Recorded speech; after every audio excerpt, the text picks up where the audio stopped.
es gratis, no están los textos completos, pero se puede buscar la bibliografía ahí. El objetivo de la charla es básicamente informar las prácticas de rehabilitación y prehabilitación. Dos términos importantísimos que están usándose cada vez más para el cuidado de los pacientes, eh, prequirúrgico, intraoperatorio y postoperatorio. ¿Sí? Vamos a comenzar con lo más importante, el consentimiento informado, la información completa. Y esto no es un dato menor, esto está estudiado de que la información completa, ya sea por un personal de salud, por un personal administrativo, eh, tiene dos factores a favor, que son disminución de la ansiedad y aumento de la satisfacción al procedimiento, que no es poca cosa. Y la evidencia se reduce a que la paciente, cuando sabe cuál es el procedimiento que se le va a hacer, cuáles son los tiempos, cuáles son los lineamientos a seguir, cuáles son los planes terapéuticos y las opciones terapéuticas que tiene, disminuye la percepción del dolor.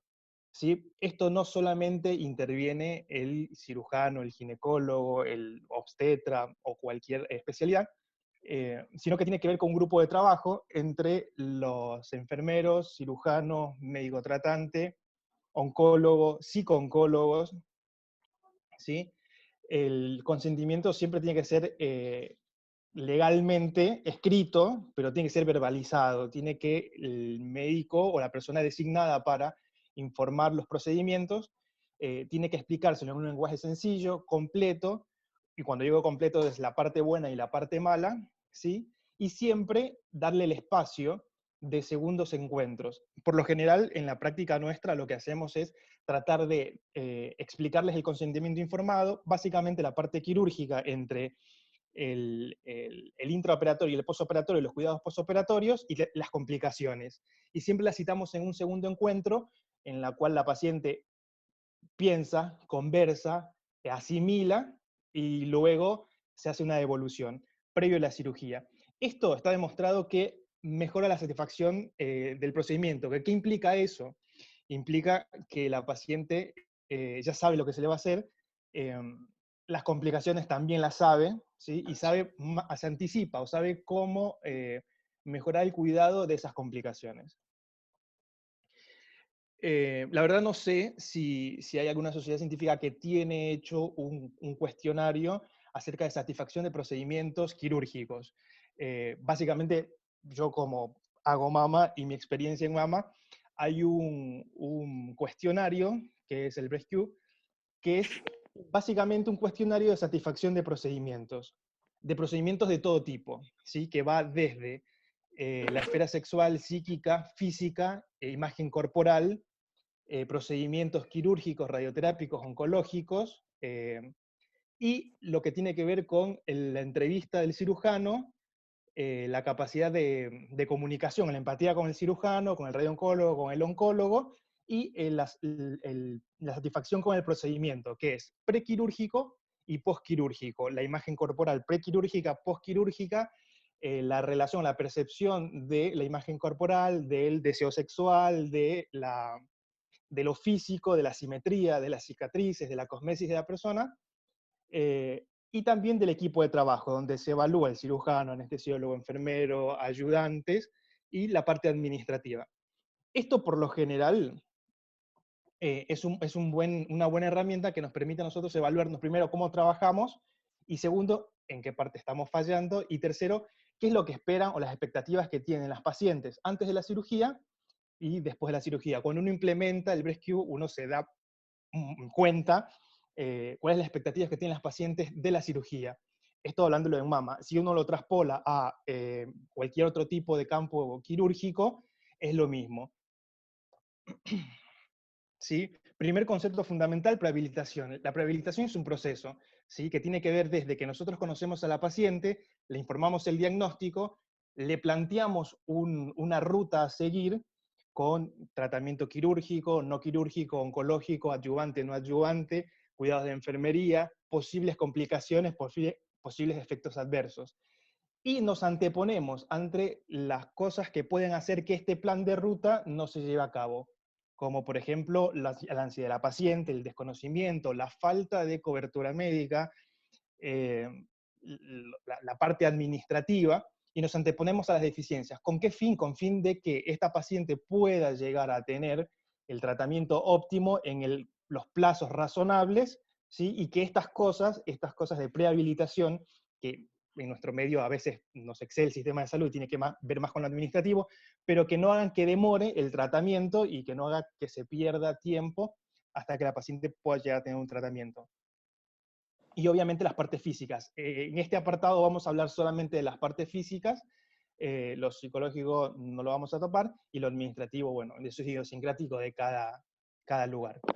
Y la rehabilitación habla de cómo optimizamos al paciente después de que ya le hemos instaurado un procedimiento. O sea, cómo lo rehabilitamos, cómo lo llevamos otra vez a que tenga una vida habitual o más parecida a la habitual. Entonces la rehabilitación viene más bien de restaurar aquel estrés que nosotros le provocamos con el procedimiento.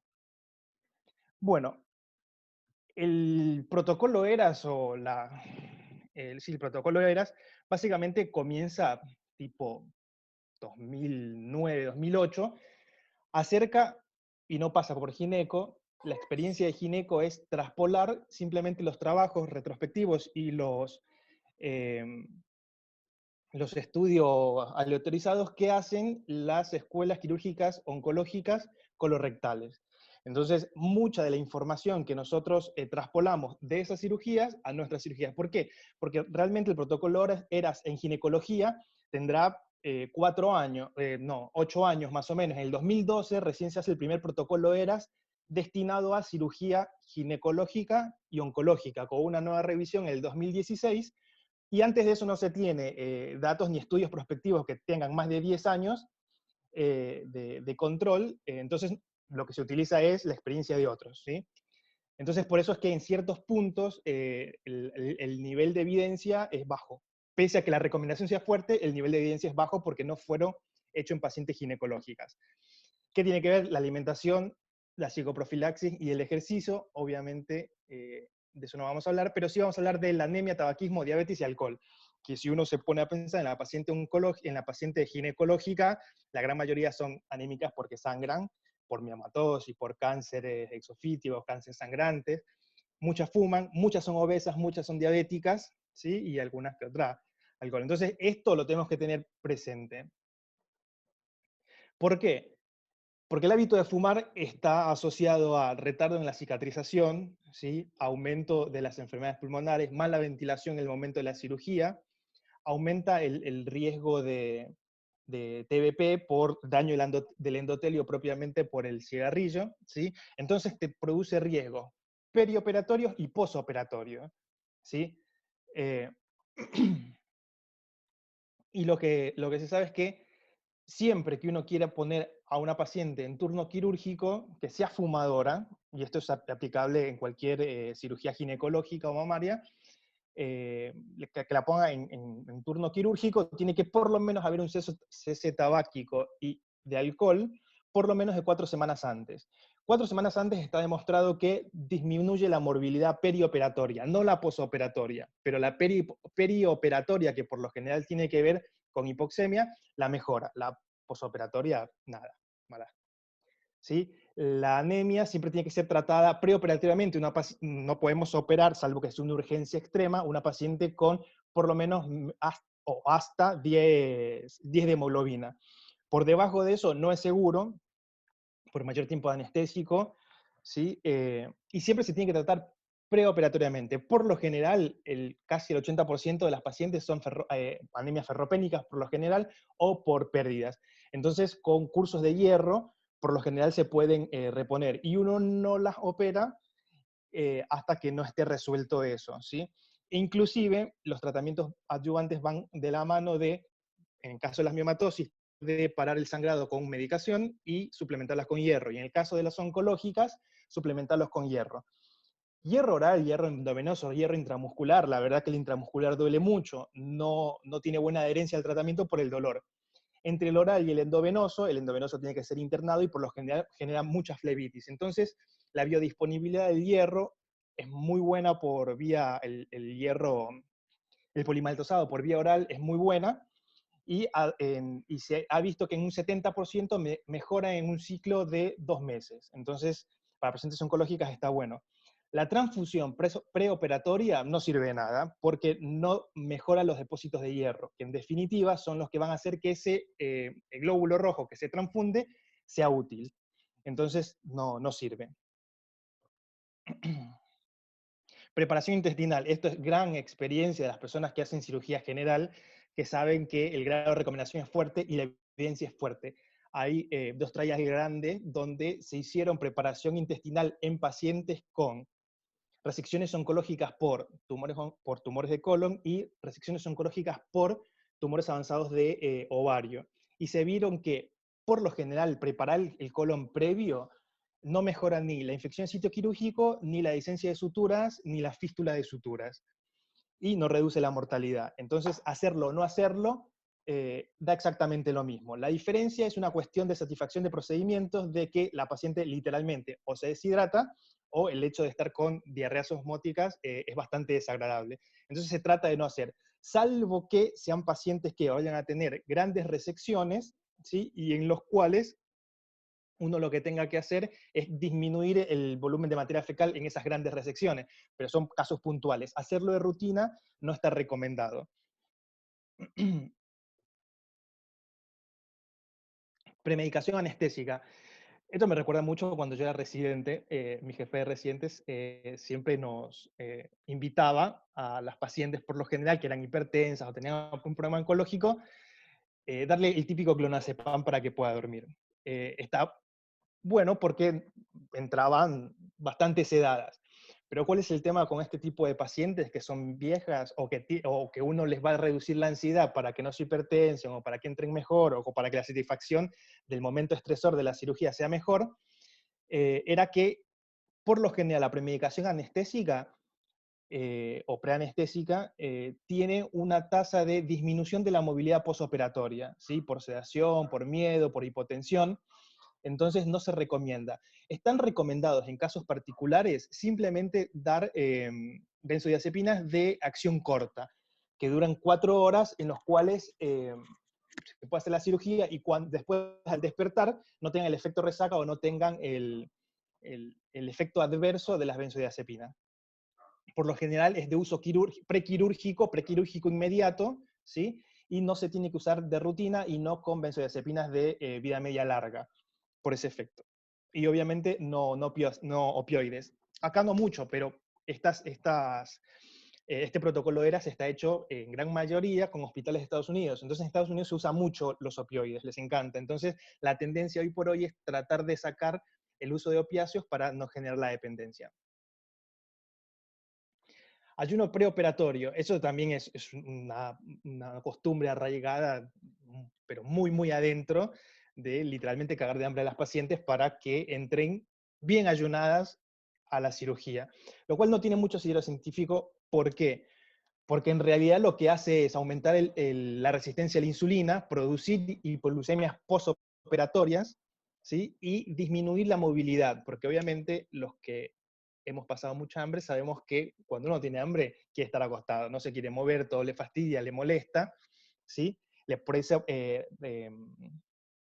fatiga muscular. Y una cosa importante, que es un standard of care de la cirugía en términos general, es las náuseas y los vómitos.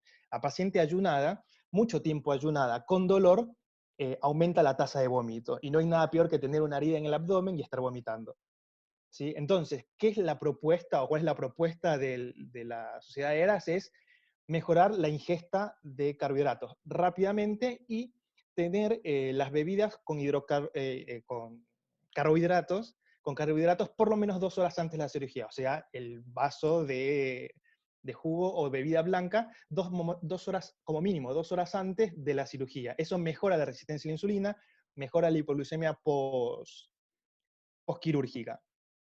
Y aunque no parezca, mejora las náuseas. ¿Por qué mejora las náuseas? Porque mantiene el peristaltismo y disminuye el pH del estómago y mejora el vaciamiento gástrico. Y eso mejora la satisfacción, porque las pacientes no están nauseosas y por lo menos comen algo dulce. Bueno, tromboprofilaxis. La tromboprofilaxis es un tema muy particular porque los que hacemos cirugía ginecológica tenemos que ya de por sí la cirugía pelviana es un factor de riesgo para trombosis venosa profunda, a eso le sumamos el factor de obesidad, de diabetes, hipertensión, y a eso, en las pacientes oncológicas, le agregamos la cirugía larga oncológica y el factor protrombótico de la paciente oncológica. Entonces sabemos que el riesgo relativo de padecer tal o cual cáncer te aumenta un porotito más para tener una trombosis. Es así el cáncer de cuello de 3 a 4, el endometrio más y muchísimo más el ovario. Y el ovario tiene una amplitud porque tiene los estadios tempranos y los estadios avanzados, ¿sí? Ahora, de esas pacientes, solamente las que van a ser quirúrgicas tienen un 3% de tener una TDP antes de operarse. Entonces, cuando uno le agrega a las pacientes en las que pueden hacer terapia adyuvante citorreductora, como por ejemplo en el ovario o en los cánceres de cuello, que pueden ir a un segundo esfuerzo quirúrgico, de esas pacientes un 12% pueden llegar a hacer un TEP, sumativo a su riesgo por el cáncer previsto, por edad, por estatus y por comorbilidades. Y se sabe que la cirugía a más larga o mayor tiempo quirúrgico, mayor probabilidad de estasis venosa, mayor probabilidad de trombosis, ¿sí? Intraoperatoria. Y eso se aumenta por cada 30 minutos que se estira la cirugía, ¿sí? ¿Qué es lo que propone el protocolo AERAS? Hacer dos tipos de cirugía, o de cirugía, de tromboprofilaxis, que ellos le llaman dual, que es el efecto mecánico o la estocompresión intermitente mecánica en el momento de la cirugía, y estandarizado la heparina de bajo peso molecular eh, intraoperatoria. Y eso reduce el riesgo relativo de tener una trombosis en un más o menos 15%. Todas las guías americanas, lo que hacen es recomendarlo 28 días mínimo. De hecho, en la segunda revisión de la sociedad ERA ratifican el hecho de que la paciente oncológica con cirugía mayor a 2 horas tiene que tener 28 días de tromboprofilaxis. Reducción del sitio, infección en sitio quirúrgico. Esto es un tema importantísimo. Se ve muy poco en la cirugía laparoscópica, se ve mucho más en las cirugías abiertas, y por lo general, para el tipo de incisiones, los factores de riesgo para generar una infección en sitio quirúrgico es superficie a incidir, o sea, más grande la incisión, más riesgo de tener una infección de sitio quirúrgico, mayor panículo adiposo, mayor riesgo, si es diabética, mayor riesgo, ¿sí? Y si es una paciente oncológica, mayor riesgo todavía. Entonces el riesgo relativo tiene que ver con la cirugía, con el biotipo de la paciente, y se suman factores que tienen que ver exclusivamente con la cirugía. Por ejemplo, la hipotermia. Las pacientes con hipotermia intraoperatoria aumentan el riesgo de generar una infección en sitio quirúrgica. La colocación compulsiva de drenajes también, porque son contaminantes. Por lo general, el drenaje está contaminado, y las pacientes obviamente diabéticas con registros glucémicos arriba de 200 también. Lo bueno es que, dependiendo de la guía que se lea, el antibiótico cambia, el momento de la dosificación cambia, la dosis cambia, pero en términos generales, el CDC lo que dice es utilizar cefaloforinas de primera generación o AMS. ¿Por qué? Porque por lo general tiene amplio espectro y cubre bien todos los gérmenes que vamos a tocar. Las alérgicas, clindamicina o cipro. ¿Cuándo? Una hora antes de cortar la piel o en la inducción de la anestesia, ¿sí? El CDC habla de 30 minutos, 30 minutos del corte. Eso es variable, ¿sí? Pero hay que tener en cuenta que a mayor superficie corporal, pacientes anémicos o cirugías que se van a exceder arriba de las 3 horas, se tiene que hacer una dosis de refuerzo para no generar eh, riesgo para infección en sitio quirúrgico. Lo bueno es que la cirugía ginecológica mínimamente invasiva versus, o que no tienen apertura vaginal o que no tienen lesión intestinal, por lo general no hace falta hacerle profilaxis para infección en sitio quirúrgico. Y una comparación que hacen, que esto lo tienen muy aceitado los americanos, es que ellos, por lo general, el baño prequirúrgico es equivalente a la limpieza con clorexina. ¿Por qué? Porque el CDC también habla que en cuanto a efectividad antimicrobiana, la solución de clorexidina con alcohol al 70% es mucho mejor como antiséptico que la solución de iodopovidona. Bueno, en nuestro medio los costos es la diferencia entre usar una u otra, pero mejor efecto antimicrobiano tiene la clorexidina con el alcohol que la iodopovidona. Pero el agua y jabón o el baño con agua y jabón es equivalente a la clorexidina.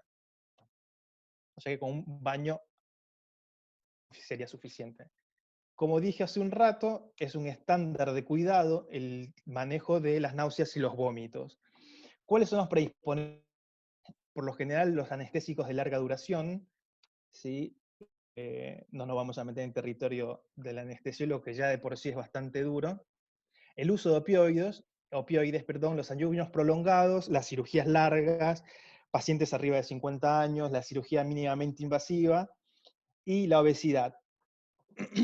Por lo general, más allá del tipo de antiemético que se utilice, siempre la recomendación es tratar de usar asociaciones, ¿sí?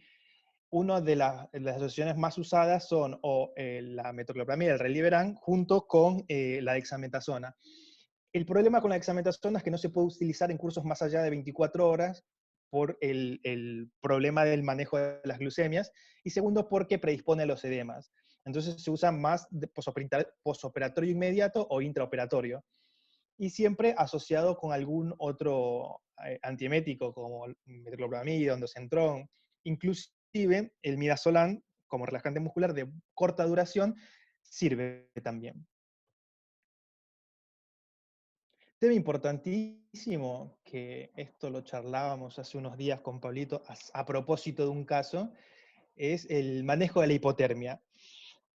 Cuando uno tiene una paciente, tenemos dos sectores que sirven, sí, sirven como para tener pérdida de calor, que es el compartimento periférico, que por lo general son las extremidades, los brazos y las piernas, y el compartimento central. El tema es que el compartimento central incluye la cabeza, el tronco y el abdomen, y es el lugar donde mayor se libera calor. Entonces, como vemos en el grafiquito del paciente que está ahí acostado, me fui de largo, perdón, eh, el 60% de calor lo irradia el tórax y el abdomen. En el momento de una cirugía abierta, una cirugía oncológica abierta, eso aumenta. Y nosotros tenemos dentro de la primera hora, más o menos, la temperatura baja entre 1 o 2 grados cada media hora. Entonces es difícil eh, poder tratar de reponer o de, evitar que se pierda ese calor, porque por lo general lo que usamos es el caloventor o las frazadas térmicas, que eso cuando se hace una cirugía abierta no se puede o es difícil de usar, en una cirugía laparoscópica se puede utilizar. Entonces, lo que se trata de hacer es o poner por convección, sería una sábana, una almohadilla térmica, ¿sí? O si no, utilizar caloventores que básicamente calienten el tórax y el abdomen. Es muy gracioso porque a veces cuando uno está en un quirófano, el caloventor se lo ponen en las piernas o se lo ponen a los pies, ¿sí? En realidad, lo que uno tendría que hacer es calentar el tórax y el tronco, eventualmente la cabeza, que es donde mayor pérdida de calor hay. ¿Y cuál es la razón de ser? Primero, al disminuir la temperatura, disminuye el metabolismo farmacológico. Entonces, la anestesia que le estén pasando va a durar un poco más de tiempo. Aumenta el consumo de oxígeno, aumenta el gasto cardíaco, altera la coagulación, ¿sí? Y predispone a la infección en sitio quirúrgico por isquemia distal.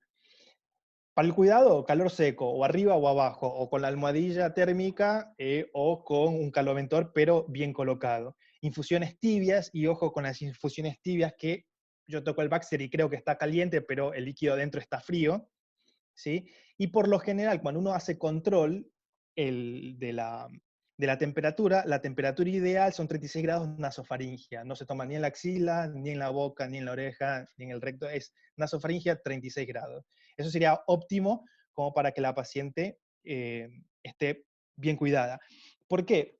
Porque está establecido que después de las 2 horas de cirugía, el cuerpo llega a regular la temperatura. Entonces las 2 horas primeras son el momento crítico en el cual la paciente se descompensa, la paciente sangra, la paciente, y no sabemos por qué es. Entonces dentro de esas 2 primeras horas hay que tener un buen cuidado de la temperatura corporal.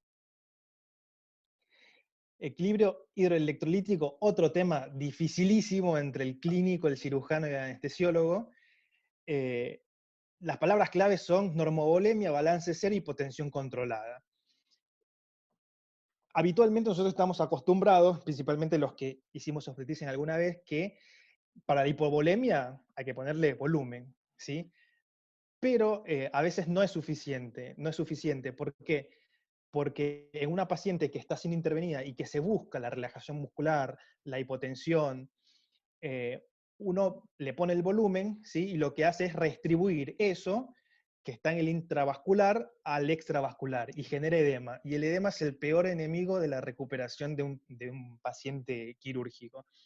Entonces, la hipotensión controlada es, se prefiere utilizar solución salina o cristaloides intraoperatorio para reponer volumen y luego usar vasopresores. No usar volumen, sino más bien mantener la presión con vasopresores. ¿Qué me evito con esto? Edema pulmonar, ¿sí? Generar terceros espacios, edema de vísceras, lo cual es importantísimo porque la sobrecarga hídrica es un factor de riesgo para el ilio posoperatorio, el edema intestinal, eh, y siempre utilizar o tratar de sacar los líquidos dentro de las primeras 24 horas, que es donde el paciente ya debería comenzar a caminar y movilizarse. 2 palabras, la cirugía mínimamente invasiva.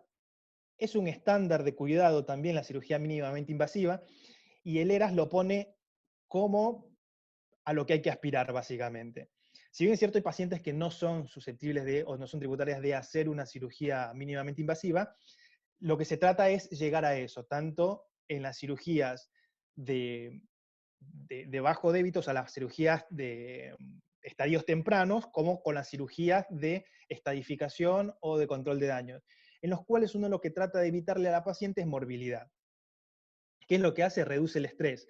La paciente está menos estresada porque les duele menos, ¿sí? Menos injuria quirúrgica porque trabajamos con pinzas muy chiquitas y los que somos torpes con las manos no metemos dedo eh, inescrupulosamente. Reduce la respuesta metabólica porque produce menos inflamación y produce menos injuria tisular.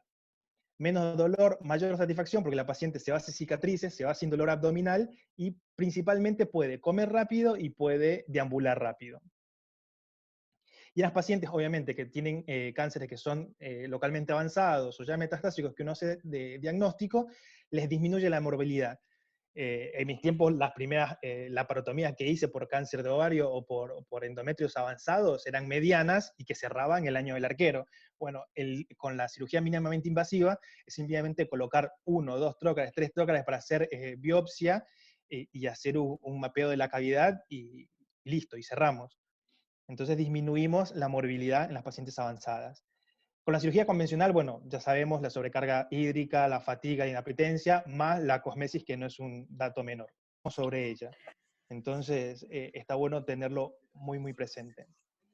Un trabajo cortito que para mí es paradigmático es un estudio de trabajo que se hizo en el 2012 por la gente del MD Anderson, Perdóname, tutelados por Luigi, el... perdóname. ¿Podés volver a la diapositiva posterior? ¿Sabés por qué? Porque no lo grabé y me gustaría que quede todo grabado. Ah, otra vez, que repita todo. Sí. Mirá.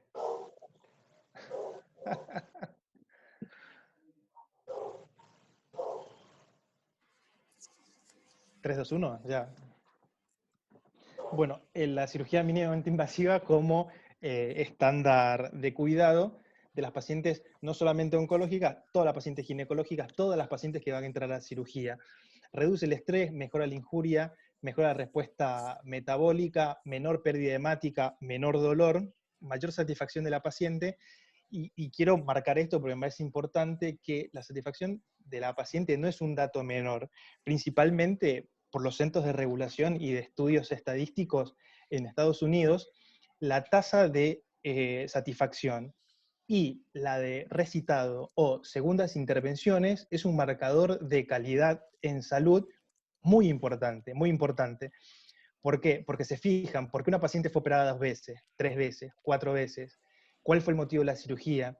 Eh, Aparte del costo en salud que genera eso, es el costo de la satisfacción a la paciente y de la productividad de la paciente. La paciente cuánto tiempo tarda en volver a su vida habitual.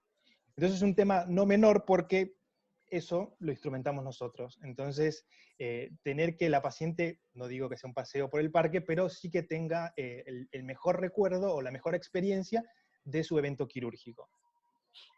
En las pacientes con estadios tempranos de enfermedades oncológicas es el estándar de calidad hoy por hoy, y en las pacientes en las cuales tienen que hacerse una estadificación o una cirugía de control de daños por un carcinoma avanzado, la cirugía laparoscópica lo que le agrega es, o lo que disminuye es morbilidad. ¿Sí? En contraposición de las cirugías convencionales que no lo tienen. Bueno, este estudio que se hizo el grupo de trabajo del MD Anderson, tutelado por el doctor Ramírez, que lo que hicieron fue juntar durante un periodo largo de tiempo, que fueron 4 años más o menos, todas las cirugías ginecológicas, todas. Tanto las que se hacían por vía laparoscópica como las que se hacían a cielo abierto, tanto las patologías benignas como las oncológicas. Y las oncológicas, las citorreductoras también. Y se pusieron a ver cuáles son las razones o los motivos por los cuales las pacientes prolongan la estancia de internación. Y llegaron a la conclusión de que por lo general tenía que ver, primero el cirujano, indudablemente, o sea, cirujano que está haciendo la curva se demora más y hace más cagadas, eso es una realidad, y es normal, y aprendemos de eso, está bueno que lo sepan los residentes, que al principio cuesta, pero conforme más cagadas hagan, menos cagadas van a hacer más adelante. Esa es la primera, el cirujano. El segundo era inherente al tiempo quirúrgico, pérdida de sangre y la paciente. La paciente tenía que ver la edad y el body mass index, el índice de masa corporal. Y el primer factor que uno podía hacer una regresión logística y saber qué era el tema a modificar, era la pérdida de sangre. Y era interesante ver cómo las pérdidas de sangre arriba de los 200 mililitros alargaban 2 días la estadía intraoperatoria. Y nada, sanatorio primer mundo, trataron de achicar y de mejorar la pérdida de sangre. Y eso está bueno porque mientras más sangre la paciente se pone anémica, coagula mal, se infecta y no deambula. Entonces eso aumenta la instancia intrasanatorial. Y esto es el resumen de todo lo que hablé en estos 30 y pico de minutos, ¿sí? Donde cotejan cada una de las recomendaciones con el nivel de evidencia y hacen una salvedad o un apartado bastante interesante para la vía de abordaje de la histerectomía. La cirugía madre del ginecólogo es la histerectomía, y la podemos hacer de vía laparoscópica, de cielo abierto, o la podemos hacer por vía vaginal. Entonces, dependiendo del tipo de vía de abordaje de la histerectomía, las indicaciones de la pseudoanalgesia más la analgesia posoperatoria se regula en función de qué se hizo. La cirugía vaginal duele menos, la laparoscópica duele menos y la de cielo abierto duele más. Entonces, lo que utilizan por lo general para cielo abierto son los AINES asociados o a paracetamol o a gabapentin. El tema con el gabapentin es que producía mucha náusea, entonces lo asociaban a veces con dexametasona. La dexametasona en pacientes obesas trastocaba mal la glucemia. Entonces iban jugando. El gabapentin, si es cierto, es buen analgésico, no se sabe muy bien la dosis máxima y en cuánto tiempo destetar a la paciente el gabapentin. En nuestro medio, y lo que creo que da muy buen control de analgesia, es el AINES asociado o cabalgado con el paracetamol. Para la vía vaginal, muy poco analgésico, con AINES va bien, y para la vía laparoscópica, la verdad que con AINES o a veces con paracetamol andan bastante bien las pacientes. Y eso fue todo. Muchas gracias por escucharme.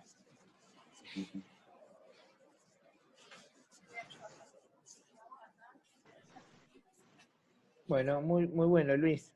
La verdad que nada, brillante, como todas tus presentaciones. Hasta Esta fue corta igual. Fue corta. Pudo No, haber no, sido muy, peor.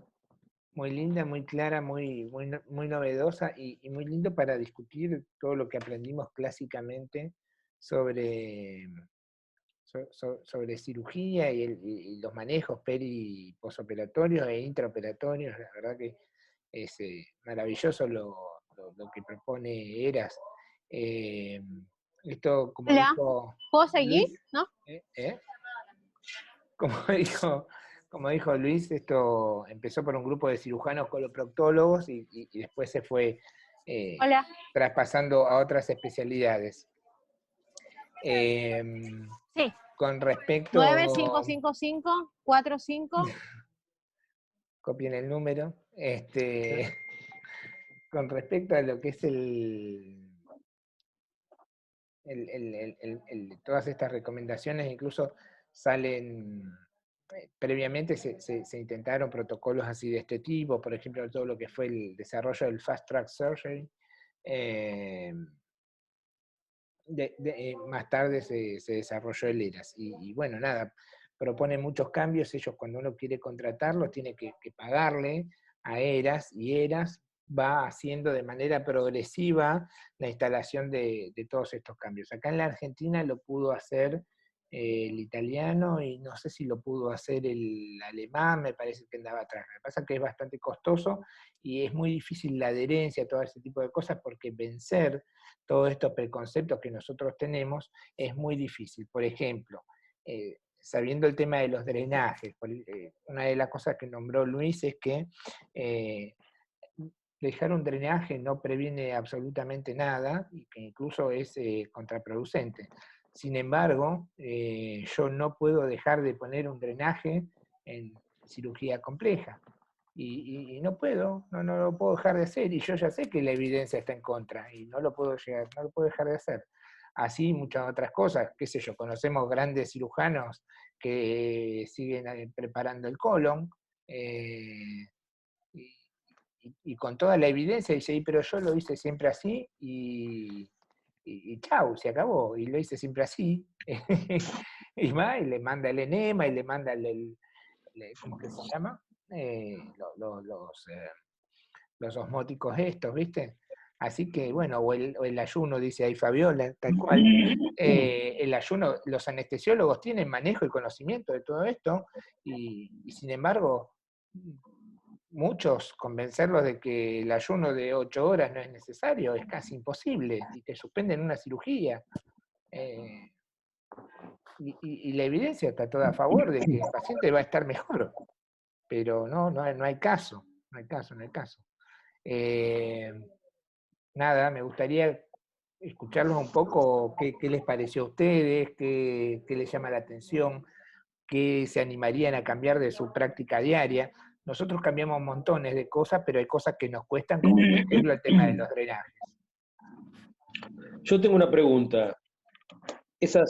Generalmente cuando vos te encontrás con una incisión previa en una paciente, me refiero más a obstetricia, esos panículos de 10, 15 centímetros de tejido celular, en que vos lo ves que tiene esa extravasación eh, que gotea, diríamos, de plasma o de suero, no sé qué es lo que tiene, para evitar los seromas y después que se sobreinfecte.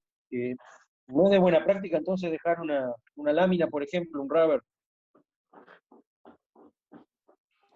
No mejora, no mejora el pronóstico de la cicatrización de esa herida.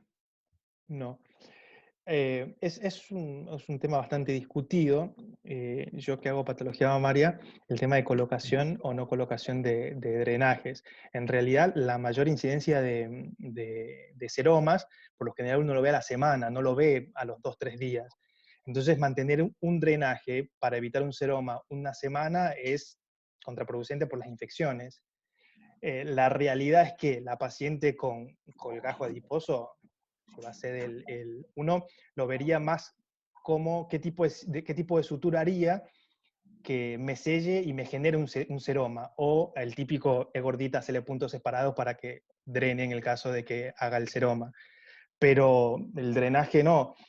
Yo me acostumbré a dejar drenaje tápate los oídos, Pablo, por el riesgo de sangrado. Es lo único, por el riesgo de sangrado, que me sirva de buchón para... Es así.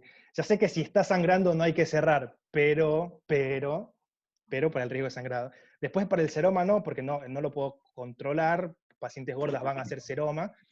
Y es lo mismo el celular subcutáneo que la mama, va a juntar seroma y eso, nada. Yo soy partidario de hacer suturas que sellen la piel y eventualmente la punzo. Pero el seroma que comunica o que fistuliza hacia afuera es un dolor de bolas porque, nada, queda la fístula, mientras siga teniendo líquido no va a cerrar y se me puede infectar. Entonces prefiero punzar y drenar que dejar un agujero. Lo de dolor de bolas quiere decir que es un problema. Claro, sí, eso me enseñó Pablo.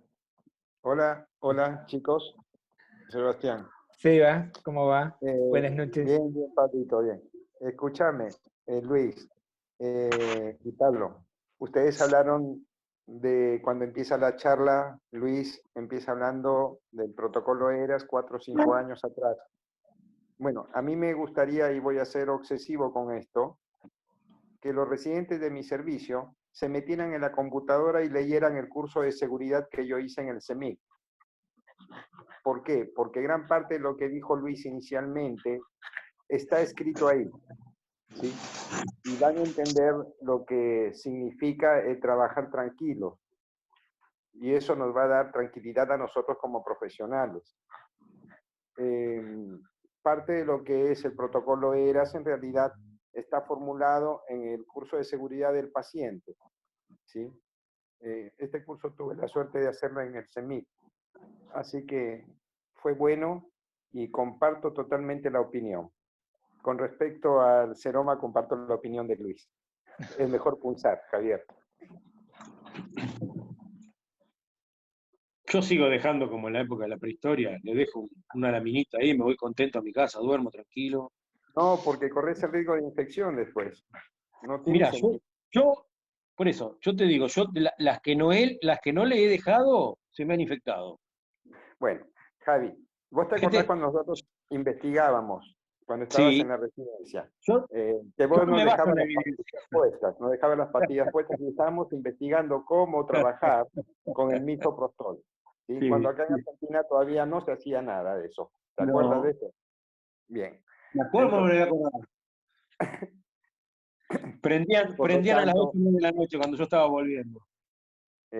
Por lo tanto, creo que está bueno, los estudios estandarizados te dejan mucho, y comparto la opinión de Luis porque eso está estandarizado, o sea, no es bueno dejar láminas para evitar un seroma. El riesgo es potencialmente la infección y después es una complicación mayor. Es mejor punzar y tener la paciencia y tranquilizar a la paciente, en este caso que son mujeres. Va a ser mucho más sencillo el final. Todavía me acuerdo. ¿Te acordás, Sebastián? ¿Sí? ¿Te acordás, Sebastián, la cesárea con el Tano, que estábamos los tres y no podíamos rotar el útero porque tenía, y debería pesar 250 kilos la mujer, ¿te acordás? Sí. No entraba en la canilla. Bueno, yo le hubiera dejado un aspirador ahí con motor a esa pasita. Bueno, el otro día vi una operación, estaba observando, estaba operando Pablito ahí con los chicos en el hospital nuestro, que bueno, tenemos la suerte ahora de contar con Pablo en el servicio, que sacaron un ovario de 17 kilos. Ah, mira. Sí. Y yo me quedé asombrado porque eran levantándolo 2 personas, Natalia y no me acuerdo quién más estaba. Y la verdad que potencialmente estas son las cosas que hacen crecernos, que hacen que nosotros crezcamos, y eso está bueno, porque contar con gente con buena experiencia y después trabajar sobre todo en el medio interno de esas personas, ¿no? Que trabajamos muy poco, si bien Luis seguramente va a coincidir conmigo, hoy la Sociedad de Anestesiología está recomendando ampliamente el uso de soluciones tibias, intraoperatorias o preoperatorias inclusive. La práctica a mí me ha enseñado a través de los años, si bien yo no hago tanta gineco y si hago mucho más obstetricia lejos, el ayuno excesivamente prolongado no es bueno. De hecho, a mis pacientes por experiencia les paso dextrosa previo a pasar, previo a la cirugía, ¿no? Previo a pasar la solución salina. El resultado es mucho mejor. La paciente tiene menos dolor y no se siente tan agotada, ni tan cansada, ni tan asténica en el posoperatorio. Su reincorporación es muy rápida y eso es bueno. Y eso nos va a evitar otra serie de problemas como las trombosis. Y también, aunque parezca mentira, calma muchísimo el dolor, una buena hidratación. Y las soluciones tibias son excelentes. Yo creo que terminé. Ahora, Nosotros en con el general tema, tratamos de hacer, con respecto a lo que es la realimentación, con los... siempre depende mucho del equipo con el que uno trabaje, ¿no? Pero cuando uno trabaja con anestesiólogos que están ayornados y abiertos a todas estas cosas, podemos hacer de que el paciente, por ejemplo, reciba líquidos hasta 2 horas, líquidos claros, ¿no? Hasta 2 horas antes de la cirugía. Sin ningún inconveniente. Y lo otro que buscamos es la realimentación pronta, o sea que más o menos a las 2 horas de operadas, las pacientes inicien líquidos nuevamente, y si los toleran, progresarlo rápidamente. Y evitar las cosas que son generadoras de hilio. Generadoras de hilio, bueno, en el caso de una sobrehidratación que produzca edema de vísceras o el uso de opiáceos en exceso, o que es algo que venimos charlando, tratando de buscarle el nivel o el punto justo para evitar que la paciente vomite. Entonces, en esas pacientes tenemos una rehabilitación mucho más rápida. Y el hecho de la deambulación precoz, que también inicia con la movilización en el lecho, no bien vuelve de la sala de cirugía, empieza con la movilización de brazos y miembros, rotación en la cama, y a las 2 horas ya les proponemos que se sienten y que después de haber estado sentados 20 minutos, media hora, si no están demasiado mareadas, empiecen con la deambulación. Todo eso favorece, además de evitar la estasis venosa, el estímulo digestivo, que eso también disminuye el riesgo de hilio, y le da un confort a la paciente increíble, ¿no? Bueno, no siempre es posible, no todas las pacientes pueden hacerlo, pero si uno las prepara incluso desde antes, explicándoles qué esperamos de ellas, ellas están mucho mejor predispuestas a todo esto. Así que bueno, incorporar todos estos elementos, bueno, nos ayuda a tener mejores resultados, ¿no? Y a dar mejores cuidados a las pacientes. Y como decías vos, Sebastián, todo esto claramente está ligado a los cuidados, ¿no? A los cuidados y a la seguridad. Un tema que nosotros también estamos dando mucha bolilla, lamentablemente a partir de una mala experiencia mía, la verdad es que fue así, todo el tema de la tromboprofilaxis. Todos los que trabajan conmigo saben que soy bastante hincha con el tema de la tromboprofilaxis, pero bueno, a mí me pasó que no le daba bolilla, como creo que la gran mayoría de los cirujanos no le hemos dado bolilla a la tromboprofilaxis jamás, o no la suficiente. Tuve una paciente mía que anduvo muy bien después de una histerectomía, y a los 15 días de operada hizo un TEP y se murió en 2 horas. Y me llevó a replantear y a revisar todas estas cosas, y bueno, obviamente que también lo que uno busca es que no le pase a otro, ¿no? Cuando empecé a revisar la bibliografía, el problema es a nivel mundial y no es una cuestión del tercer mundo, o sea, esto mismo pasa en Estados Unidos y en los países más ricos de Europa, exactamente igual que en Sudamérica. Nosotros tenemos otra contra, que es a veces la dificultad para acceder a este tipo de cuidados, porque los anticoagulantes, por ejemplo, la heparina de bajo peso molecular, es muy cara, y los pacientes casi no pueden acceder. Tenemos como una opción la vía oral, estamos usando, ya que está les cuento, aprovecho a contarle un poquito, el dabigatran, el Pradaxa, que si bien no está recomendado por las guías, lo usa ampliamente la gente de ortopedia y traumatología en las cirugías de cadera y rodilla, que son por ahí las más trombogénicas, con muy buenos resultados. Así que nos permitimos extrapolarlo a las pacientes ginecológicas, que por otra parte es muy fácil de utilizar porque es vía oral, que a las pacientes a veces también se les puede hacer difícil aprender a aplicarse la heparina de bajo peso. Cuando la ponemos igual preferimos usar la de bajo peso. Me gustaría ver si alguien más quiere comentar algo de lo que escuchó o tiene alguna duda para que la podamos conversar.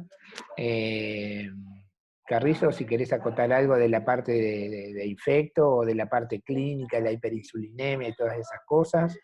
Hernán, si vos tenés ganas de acotar algo de tu experiencia en cirugía general, y que llevas unos cuantos añitos haciéndolo, pero sería un placer escucharte.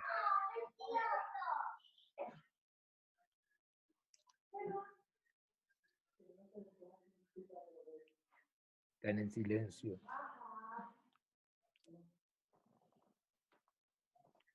Bueno, no sé, ¿alguno quiere comentar algo más? Paulín, hay una pregunta de Willy Sí. acerca de faja abdominal sí no y ventaja de compresión en la mama sí no, evidencia y uso. Faja abdominal depende del tipo de cirugía, qué tipo de incisión. ¿Y para qué vas a usar la faja? La faja en términos generales tiene dos funciones fundamentales. Primero, es tratar de cuidar o disminuirle tensión a la sutura por medio de la compresión de la piel, y segundo, que eso disminuya la percepción dolorosa de la paciente. Obstétrica, ginecológica, creo que no estaba Willy cuando dieron la clase esta de apertura de pared o de pared abdominal. El tema es cómo entras, qué tipo de pared abdominal tienes, si tienes cicatrices anteriores, si una paciente con un delantal abdominal, pero básicamente sí. En las cirugías mínimamente invasivas, no, y vos tapate por segunda vez las orejas, Paulín. El punto más álgido en la laparoscópica es el ombligo, siempre es el ombligo, más allá de la omalgia, es el ombligo. Y en lo que en este tiempo he visto es que las pacientes se quejan por ahí del ombligo. A ver, la faja no mejora la percepción dolorosa. El dolor va a seguir teniendo en función de cuánto manipulamos la incisión del trocar más grande. Así que en cirugía mínimamente invasiva yo creo que no. En las pacientes con cirugías abiertas, sí, dependiendo del tipo de incisión.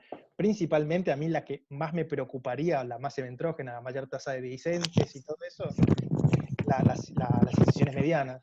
Entonces, seguramente que sí.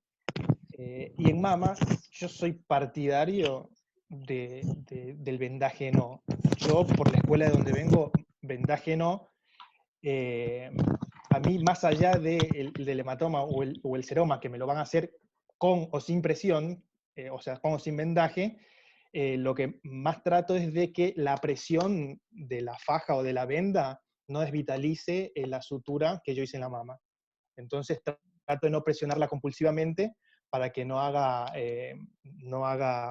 claro, para que no se desvitalice por atricción del vendaje o por compresión. Evidencia de eso, te puedo decir lo de mama, que la persona que más mama opera en el mundo, que es el doctor Peter Cordeiro del Memorial de Nueva York, él no usa inclusive en las pacientes en las cuales hace reconstrucción con prótesis, trata de no usar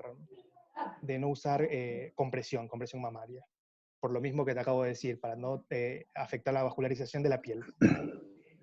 Bien, Mil gracias, Luigi. Hernán. Bueno, primero, gracias a Luis, perdón, por la charla muy buena. Yo te digo mi experiencia. A lo largo de la carrera, de mi carrera por lo menos, viste que siempre aparecen cosas muy novedosas, que después a los próximos años cambian y resulta que una cosa que se hacía se deja de hacer. Se preparaba el colon con Pervinox en algún momento, después era lo mejor, ahora hay que prepararlo. Yo en general estoy poniendo unas abscisas y ordenadas entre el no ser necio y trato de estar a mitad de camino, digamos. Todas esas cosas nuevas las junto en una cajita de herramientas que uno tiene para resolver las cosas. Y otra cosa que nos pasa con todas estas cosas nuevas es que realmente están hechos en un lugar donde es difícil adaptarlas al nuestro, como ya dijiste vos, Pablo. Pero bueno, bueno, se dijeron un montón de cosas. En cuanto a los drenajes, hay cirugía, en el caso nuestro, ¿no? De los cirujanos generales, que son indudables, que hay que sí ponerlos. Por ejemplo, en las anastomosis biliares, porque siempre pierden y el drenaje es la solución definitiva, digamos. Y muchas otras cosas, muchas otras veces los ponemos por una cuestión, como le decimos, un drenaje hipnótico, ¿no? Que es para dormir nosotros tranquilos porque lo pusimos, pero en realidad sabemos que va a servir para poco. La mayoría de las veces avisa si algo está perdiendo, las suturas, que es lo que más miedo le tenemos. En cuanto a la faja, bueno, está comprobado que la faja en teoría no sirve para lo que teóricamente se usaba antes. Yo la sigo usando sobre todo porque la gente se siente cómoda con la faja, tiene mejor confort en el postoperatorio. Así que yo siempre a los pacientes míos les recomiendo que si se sienten cómodos que la usen y si no, que se la saquen. Para lo único que sí sirve es cuando hay grandes despegamientos para evitar los seromas o para disminuir la posibilidad de que se produzcan. En teoría no va a evitar que se visceren y que se haga una ventración por una faja. Aparentemente eso está comprobado por ahora. Vaya a saber dentro de unos años a ver qué dicen.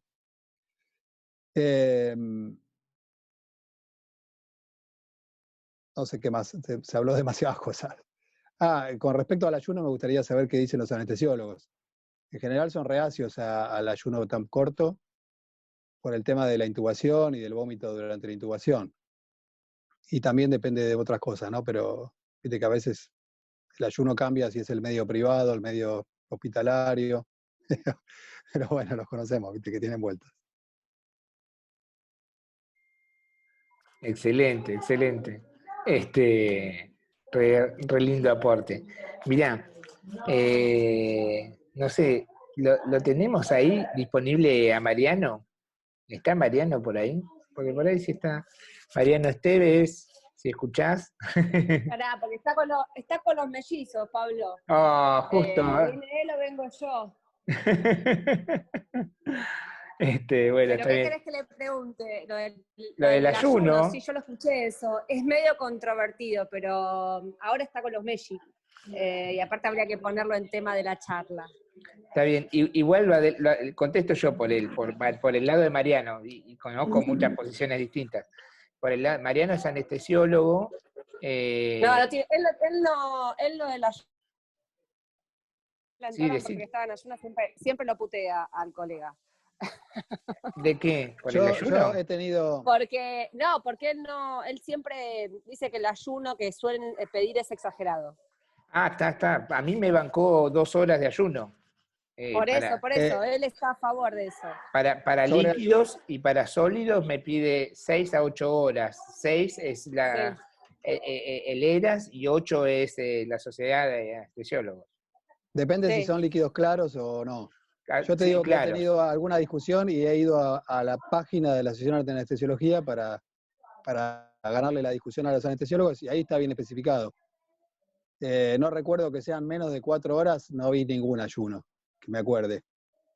Sí, según ERAS y Sociedad de Anestesiología, 2 horas para líquidos claros. Me parece que 4, si mal no recuerdo, si no cambió. Tengo entendido que eran 2, pero bueno. Bueno, nos queda un ratito nomás de la presentación. Yo ya los voy a ir saludando a todos y agradecer todo este rato que compartieron con nosotros y nos escucharon. si quieren decir alguna palabra, Nati, que estuviste ahí callada. Vos que sos una mujer que hablas tanto, tanto, tanto. No, muy buena la charla, muy linda. Me gustaría armar una encuestita para las pacientitas para cuando se van de alta, en función de alguna de estas cosas que se dijeron. Sí, es una encuesta de satisfacción o de calidad, sí, es muy interesante. Sí. Sí, incluso hasta se puede llegar a hacer hasta algún trabajo con eso. Está muy bueno. Y Fabiola quería preguntar algo de la preparación intestinal, vi ahí. Fabi. Hola, ¿qué tal? Sí, más que nada,